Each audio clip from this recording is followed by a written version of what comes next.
Yeah, we're here today to talk about careers in space. This is something I'm very passionate about, luckily.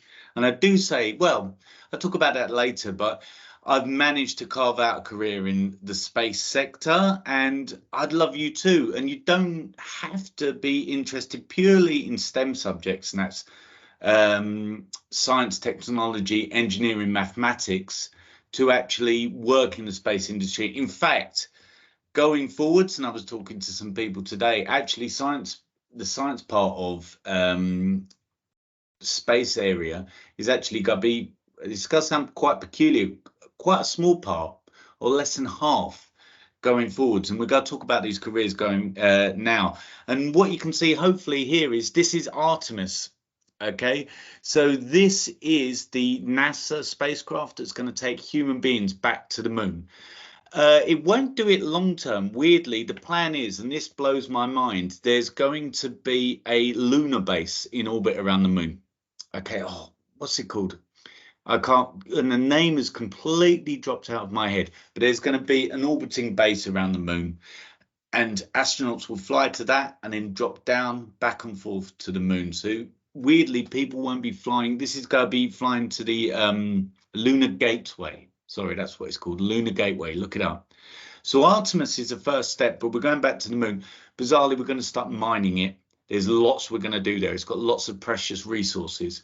But if you don't mind, I'm just going to quickly talk about who I am and my personal journey. So hopefully that will put it in context as in how I'm talking to you now. So there's a picture of me here. This is me at university with a couple of my friends here. Weirdly, Liz in the red top is kind of a space scientist as well. And we'll talk about her career as well. And she kind of, sometimes you end up in the space sector or use it and you don't realize you're in it, which sounds peculiar, but I'll explain how. I went to the University of Southampton. I now work at Imperial College, which is now called Imperial, weirdly. And I work in a thing called the Space Lab there. And that's all the different groups across the college that work in space. We've got space medicine, we've got Earth systems, because actually they're looking at Mars. I know someone who's looking at mining the moon, engineering, astronautics, and say medicine, life sciences. Basically, every area of science in some way has a space element to it. And I should point out, I had no idea when I was at school what I was going to do next. Went to school. I was kind of interested in science. I was very interested in space, but you know, I didn't really know what I was going to do next. My dad's an electrician. He was a postman, then he's an electrician. He'd never been to university. No one in my family had. My mum was a dinner lady.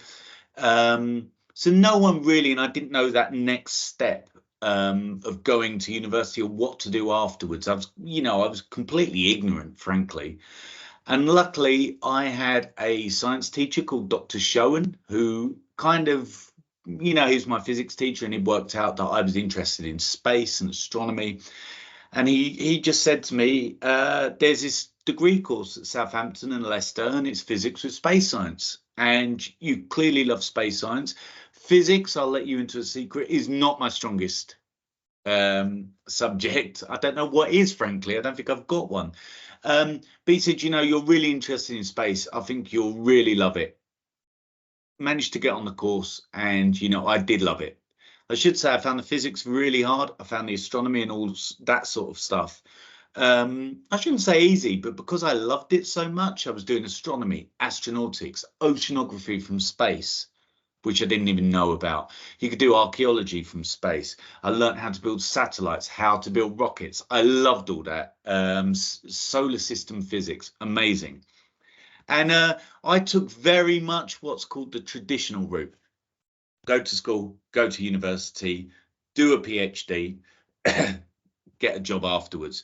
So I should say my career trajectory is not a blueprint for any of you. At Southampton that year, they didn't have enough people to fill the course, and they offered me BBC to get in, and I got CCD. as I say, I didn't know any study skills. I was not a very good student simply because, weirdly, I was quite good at the subjects. I just didn't know how to get it down on paper. Quite peculiarly, and I should say, my best subject was quite possibly French. Um, but I just didn't enjoy it. I could speak French. I saw it as a functional thing that I love going to countries and learning languages, but I didn't really want to learn French literature or anything like that. So went to university, did physics and space science, and got a 2-1, and that's a B. And I was actually not doing very well. I was on for a third, and that's a D, basically. It goes first class, second class, upper, which is a 2-1, 2-2, which is second class lower, and then third, and then pass. And one of my lecturers in my final year pulled me aside and said, "We don't understand you. You're really good at physics. You understand it, but yeah, when it comes to exams, you can't, your results are dreadful. You're getting 30, 40%. What's your exam technique like?" And I said to him, "What's exam technique?" And he was like, "Oh my God." So he sat me down. I know it sounds peculiar. He taught me how to take an exam. And I went from 30, 40% to 70, 80, 90%. And sometimes we just need help. Okay. We just need, and sometimes, I shouldn't say lucky, but sometimes people, you'll be lucky enough to people will see you need that help. Does that make sense? And step in. And I try and do that now, actually, because I think it's sometimes people just need that final piece of the jigsaw, and they will fly. And I was like that, and I was very, very lucky that I had 2 people in my career that have kind of stepped in. And I kind of saw this thing by Arnold Schwarzenegger. Sorry, peculiar to be mentioning in a space talk. Well, actually, did Predator, Total Recall, great movies. And he said, no one's a self-made man or self-made person. And he said, you may think you are as you get an adult through your own ego, but many of us have had people that have stepped in at certain times and we haven't noticed, but they've made huge differences in the trajectory of our life. And on top of Dr. Sherwin, who's my physics teacher, this guy on the left here is a professor. I know him as Mike. He's called Professor Mike Lockwood, and he's one of the world's best solar physicists. And in my final year of university, I was picked to be with him as a project. You do a project in your final year, and we hit it off, and it went really well. And he took me under his wing, and I carried on and did a PhD with him. And I was very lucky, very lucky. Right place at the right time. And he has gone out of his way to help me, because as I say, I had no idea about academia coming from my background, and it's a strange world, and I still feel completely out of place in it. I feel completely out. My accent is having a very thick London accent. I'm trying to tone it down now, but I have a very thick London accent, and I feel very out of place here because I'm one of the few people that does. And he really took me under his wing, really helped me out, and kind of he was part of the reason I am where I am. And the person on the left is my old boss, Jo Haig, and she's one of the world's best climate scientists. She did the same, and I remember she boosted my confidence hugely. There's a thing in science, and actually in every career you'll get, it's called imposter syndrome, and that means you don't really think you should be there. You're not good enough to be there. And I never felt I was good enough to be in science, and I still struggle with it. And I remember once she was in the office next to me, and she got by and knocked, and I was a postdoc, so that means I'd just finished my doctoral studies, and it's your first step on the ladder. And she come in and she said she had like the Minister for Climate Change or something in her office. And she said, "Oh, Simon, can you come in and talk to the Minister for Climate Change?" I was like, oh my God. No. And she is, because of my area is solar physics and climate change. And she just said to me, "You have a PhD in this. You are now the expert. You know more than me." And she's a professor. She's one of the world's greatest scientists. "You know more than me. You have to speak now because I don't understand this and you do." And that was hugely beneficial for my just helping me, because it really boosted my confidence. To give you an idea about imposter syndrome, Mike on the left and Joe are both Royal Fellows of the Royal Society. 52 are announced every year, effectively one a week. And that means it's like winning an Oscar. You're the world's greatest scientists. Mike, there's a big ceremony, you give him a big medal and kind of like a chair at the meetings, and he had a complete freak out. He thought that it was because of his imposter syndrome. Even though he was a top professor, he thought it was some sort of trap, and he shouldn't be there, and he wasn't good enough. So it kind of reinforced to me that we all struggle with that. Okay, we all struggle with this, so don't worry, but ask for help if you are. If you ever feel like that, ask people for help, because we need people like you in the space industry or any industry. We need you, and that little jigsaw can really help you out. Sorry, I thought it was important to talk about myself there, just to kind of while you may not feel like you are, there's lots of us out there, and we want you to come through and be part of the space sector, whatever. I want you to have a really successful career. Now, moving on, if we look at the UK economy in the space sector, the service sector, it's called, you may have heard about that in the news a lot, is the big sector in the UK economy. And that is things like banking, telecommunications, office-based stuff, consultancy, law, everything like that. The UK, about 80% of our economy, which blows my mind, is based in what's called the service industry. And there's two other sectors. There's resources, which you can think of as mining and growing, getting stuff, and there's manufacturing, that's making stuff. So they're the three sides to any economy. The second biggest part of the UK economy, sorry, which I didn't know it was that big. We are the second biggest to the UK economy, and we're second biggest in the world, and that's the aerospace industry, and that's making planes and spacecraft. So we're already second in the world in this industry. And, to give you a bit of history, this plane in black and white here is called the Comet. And I live just outside London now in a place called Hertford. And there's a place called Hemel Hempstead, not far, in Hatfield, just down the road. And that's where they made the first ever jetliner called the Comet. Okay, so Britain has got a huge tradition in the aerospace industry. We make the best jet engines. Okay, British jet engines, Rolls-Royce, best in the world. Unfortunately, I'm a pacifist, but we make a lot of warplanes, helicopters and things like that. And the second biggest industry in the UK, or third biggest, I should say, is the drug industry, medicines, life sciences. Okay, so there's a lot of scientific careers in the UK. Now, to give you, I'm going to talk about a little bit of history of the UK. We actually did have rockets in the UK. We used to make them. We had two rockets. This one here on the far left is called the Blue Streak. And like, unfortunately, most rockets, including those built by NASA and those built by Russia, most of them, as we're seeing with places like North Korea, they were used to carry nuclear warheads at first. So our first one, I think it was Blue Streak, which is on the far left, was originally developed to carry nuclear warheads. In the end, it carried satellites. Then we had one called Black Arrow, which is this weird one that looks like lipstick. It's got a little red top on it. And for some reason, we gave up on making satellites. Making spacecraft. And the Ariane program, which is the European Space Agency rocket, actually came from this. Now, I'm going to ask you a question. Don't know if it does anyone, and Tom, maybe you could see in the chat, or if anyone puts their hand up, does anyone know who this person in the middle is? Does anyone know who this is? Have we got any answers, Tom? I'm sorry, I'm just looking down. Nothing in the chat. Believe it or not, and I cannot believe no one knows this, and I'm an evangelist for her. That is Helen Sharman, Dr. Helen Sharman. She has two claims to fame. The first one is she invented the Mars bar ice cream.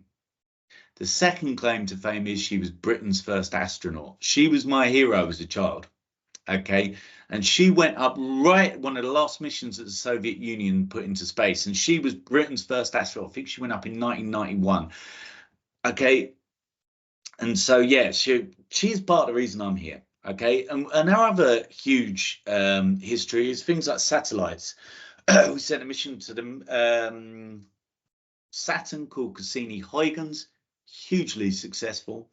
And I don't know if you can see this strange long bit art thing sticking out. That was actually built where I work. Okay, and this is the Beagle lander. That didn't go so well. Now, sorry, if you want to look that up, okay, look up Beagle.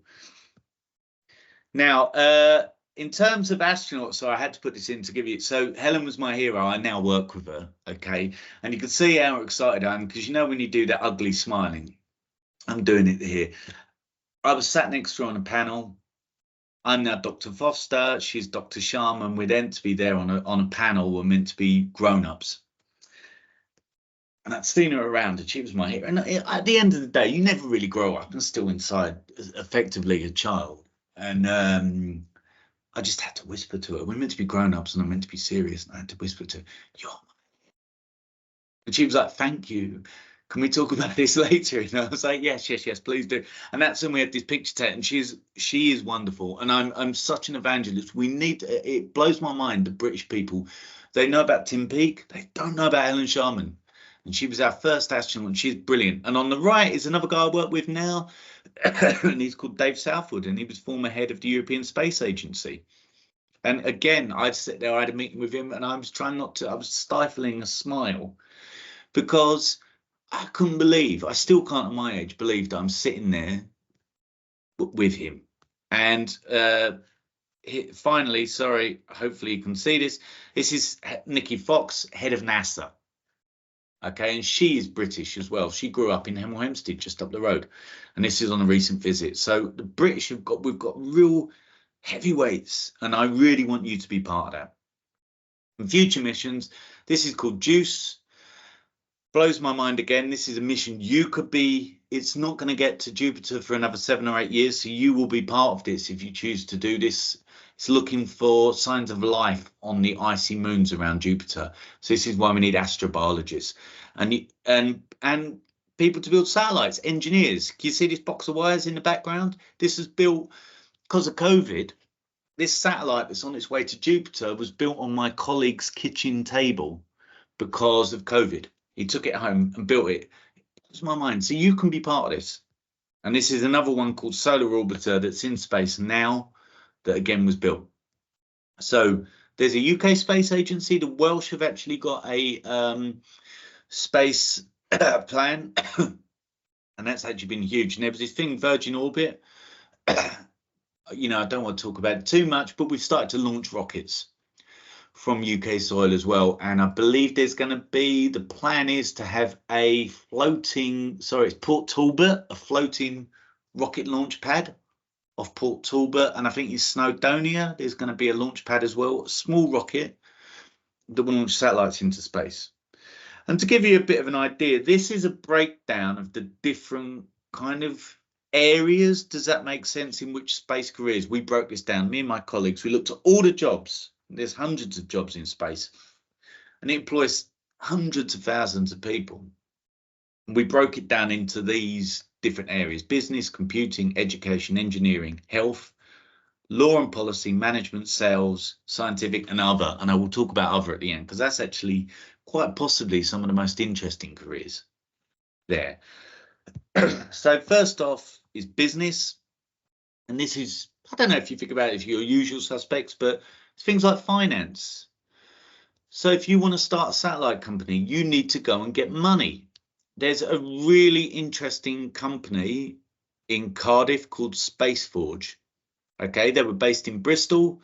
The Welsh government has put a lot of money into space research, and they said to them, "We will give you some funding if you move to Cardiff." And Spaceforge said, "Thank you very much." And they moved, but they needed someone who understood business finance, because I, as a scientist, have no idea about business finance. So we need specialists. You're interested in business and space. This is, you know, there is going to be huge opportunities for you. Communications is kind of like how you get your message out, how people know about you to invest. Cost estimator, that's how basically how you sell your products. Does that make sense? If you price it right? Again, scientists, we aren't very good at that. Human resources. One of my friends works in human resources, loves it. I have no idea about the legal ramifications or ways in which I have to employ people. Some people will love that job. Supply chain is how do you get stuff from A to B, and recruitment again is like HR. Some people absolutely love that job. Okay, if you do, space industry, science industry is going to boom in the UK soon. So we really need you. Space Forge, as I mentioned, hugely interesting. This is a prototype of their forge they took into space. What does it do? Basically, on Earth, if you make drugs or machinery, gravity, and I say drugs as in medical drugs, gravity actually means that you don't get a pure mix of substances. Does that make sense? Even if you churn it and spin it, you're still going to get an uneven distribution of stuff in whatever you're making. In space, there's no gravity. So they are sending basically a forge, a manufacturing plant into space that will make whatever people want them to make. Medicines, materials, it's crackers, but it's going to be huge, and it's in Cardiff. Look them up, Space Forge.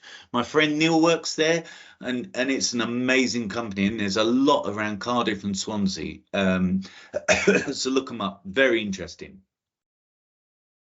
Now, computing is obviously important. Ground software designer. So this is how do you communicate with a satellite? You know, the satellite dishes are always on it. Well, that beams radio signals back and forth. How do you tell the rover on Mars what to do? We need a ground software.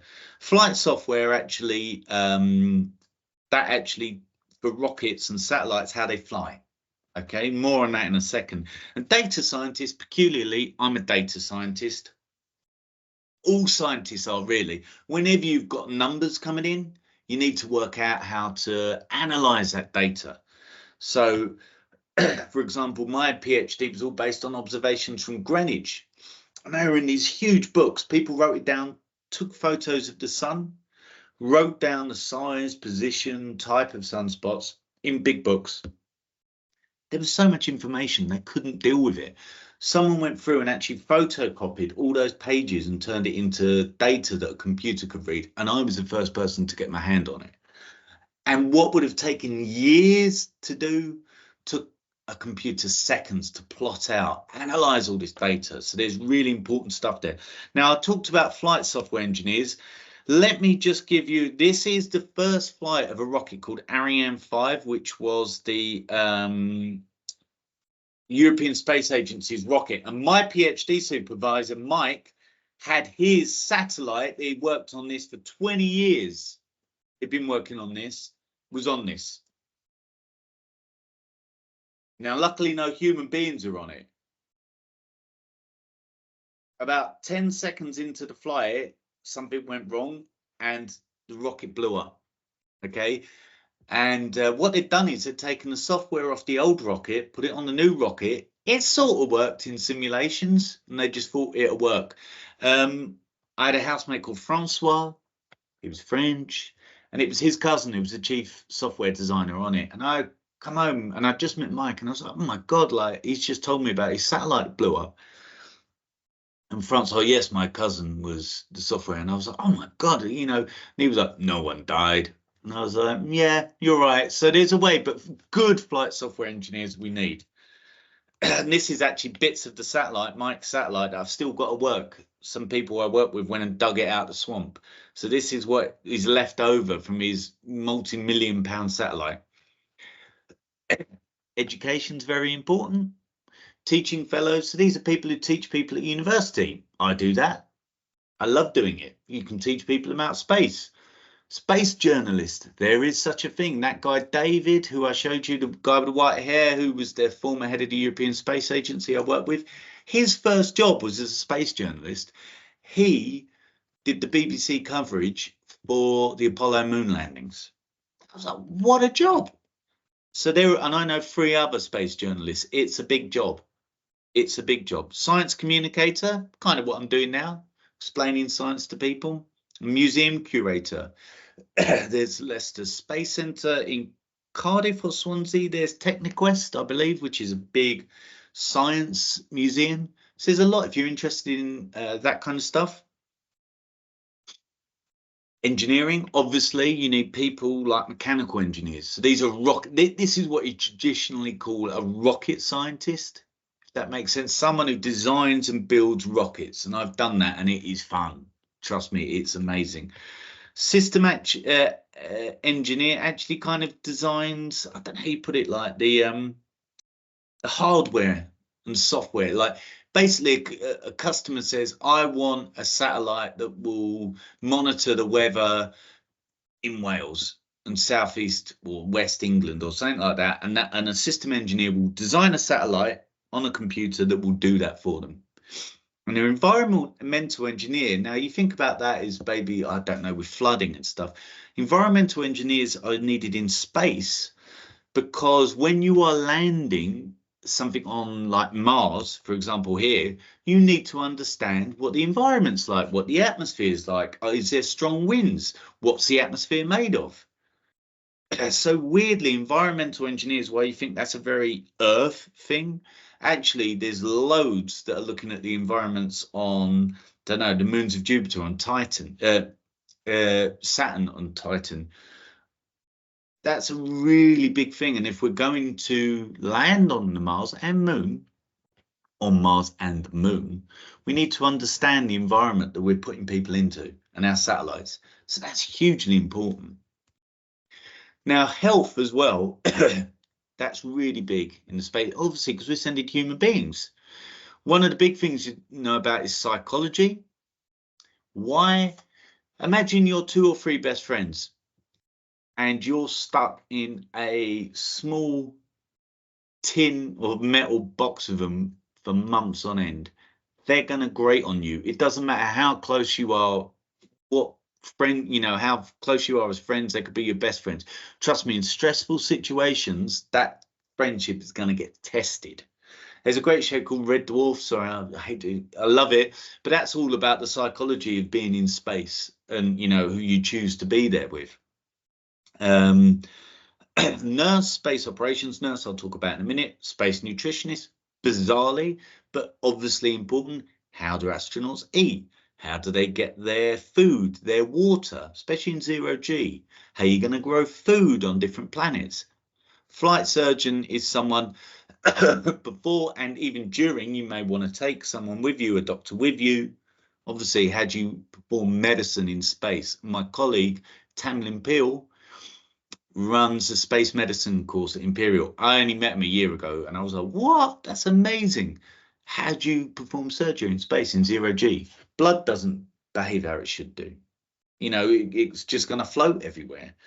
Now, in terms of psychology, sorry, here it is. This is Helen Sharman in the middle, and she went up during the end of the Soviet Union. This is what Russia, Ukraine, or they were part of one big block called the Soviet Union. Guy on the left is Anatoly, who I've met, lovely guy as well. He's Ukrainian. Sergei's on the right, he's a Russian fella. So it goes to show they're best friends.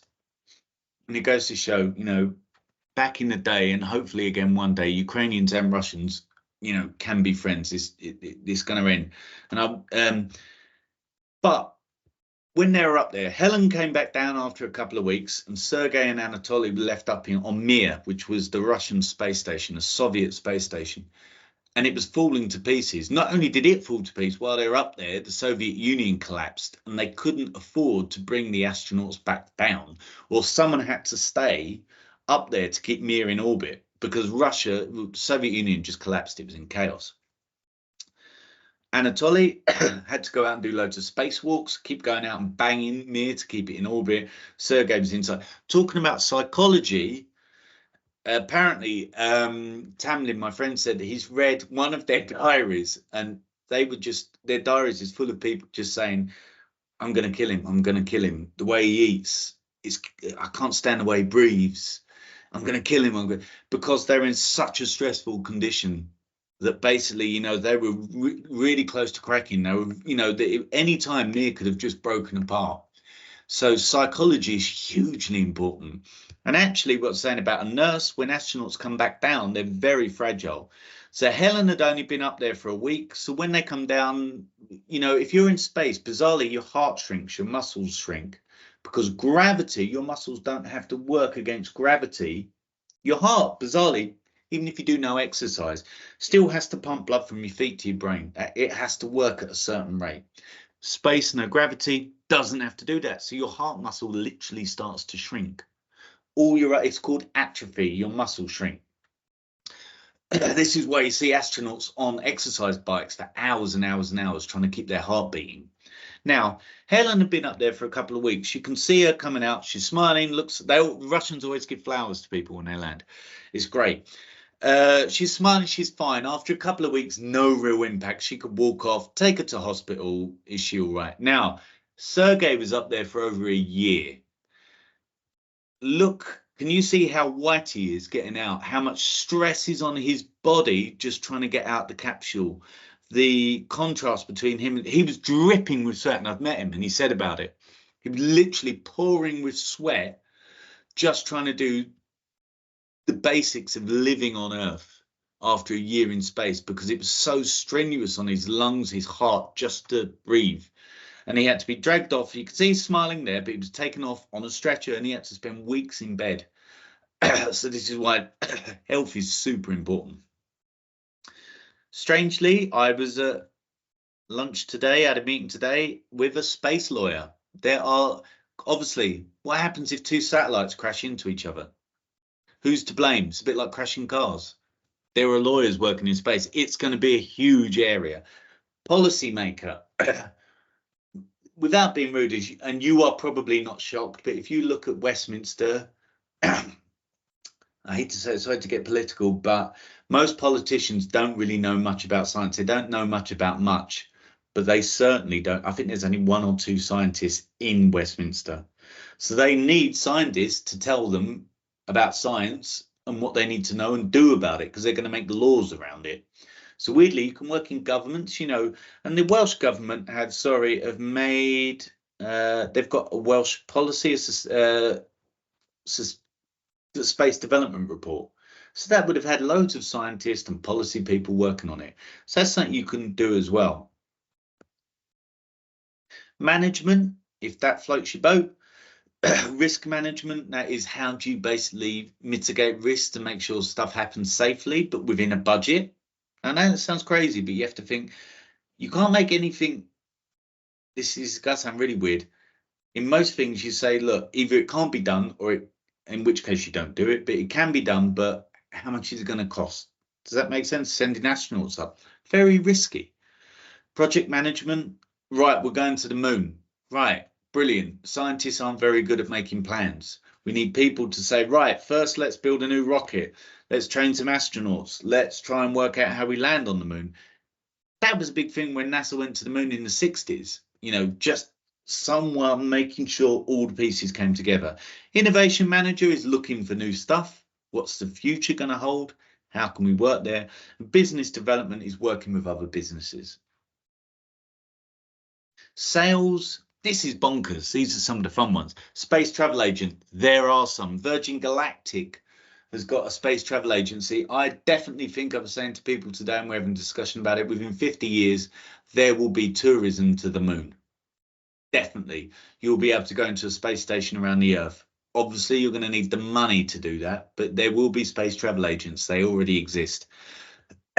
People selling satellites, bits on satellites, you know, space on satellite, their products they produce, product assurance, does it do what it says it's going to do? And as I say, my friends made these mock-ups of, you know, pretend posters of going to Venus and Saturn and stuff, but, you know, that will become more of a thing.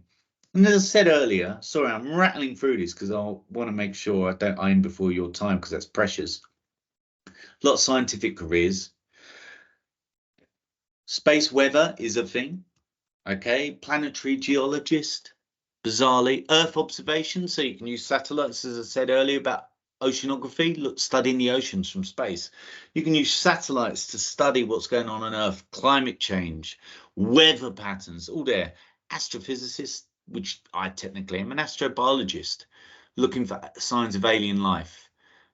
Not a career when I was at school 20 years ago. Now it's a big area. There is life in our solar system, definitely. When that JUICE mission, Jupiter Icy Moon Explorer, I said about earlier, Michelle, the woman, sorry, I should have said in that picture, is my boss. She's head of physics department. She's convinced that below one of the moons of Jupiter, there's a saltwater ocean. and there could be aquatic life there. Bonkers. And you could be the people that find that and work on that. And to give you a bit of an idea about space weather, this is something called LASCO. Now, you may have heard of solar flares. These are like huge explosions that fire out and occasionally hit the Earth. And we've got satellites ahead of us on Earth. And they're really important because what these satellites do is they're slightly closer to the sun and slightly ahead of us. And if one of these satellites gets hit by a solar flare, it will hit that satellite and then the Earth will rotate around, and we know, or orbit around, and we know that pretty certain, with a high degree of certainty, the Earth will get hit with that same solar flare. And you can see them shooting off here in all directions. Why is this important? Well, that's a big one that would have hit Earth there. Well, in 1859, there was a solar storm called the Carrington storm that was so powerful that the aurora were pushed from the North and South Pole, the Northern Lights, to the Caribbean. And it induced so much electrical current in the American telegram system that had just started that for 2 weeks they were able to unplug it and it powered itself.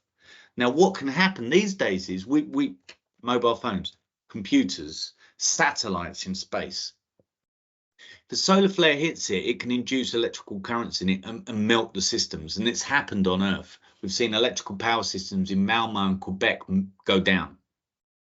And so this is the big thing. Don't want to worry you, but number one on the UK government's risk register was pandemic flu. Number two is solar storm. And as my friend pointed out, look how well they handled number one. Can you imagine how they're going to handle number two? So, yeah, that's a big thing. And the Met Office has got a space weather division. And, you know, this is crackers. But one of my students a couple of years ago came in and he was from Trinidad. His uncle had sent him a picture of the aurora in Trinidad, and there'd been a massive solar storm. Luckily, it didn't cause any damage, but they could see the aurora in Trinidad. I've seen the aurora in the UK. If you go up to the Brecon Beacons, you'll probably be able to see them there if there's a big enough storm. I've seen them in London even once. And finally, other. Why is that interesting? Well, the RAF has opened its own space division now.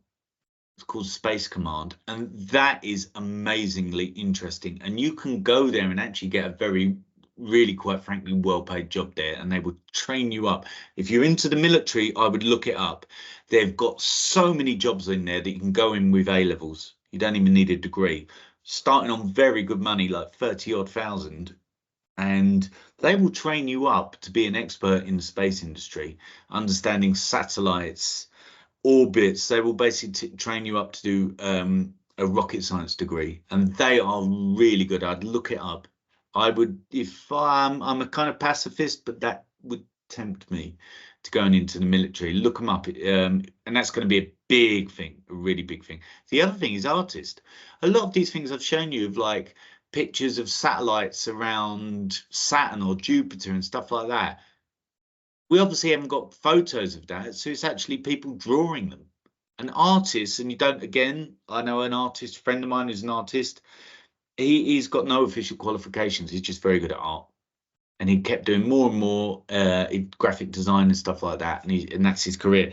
And I'll nearly finish, so this is Space Command, believe it or not. They have got their own badge, their own division. I was going to jokingly say that their motto should be to infinity and beyond, but I looked at it, and Stellus means stars and Ursk means the end of. So that means to the end of the stars, which is effectively to infinity and beyond. So I don't know if someone was joking when they did that, but look them up. Very interesting, really interesting. So there's a lot. Sorry, I've talked at you. And I've ranted at you, and I'm very sorry. I just wanted to get through, and I get very excited about things.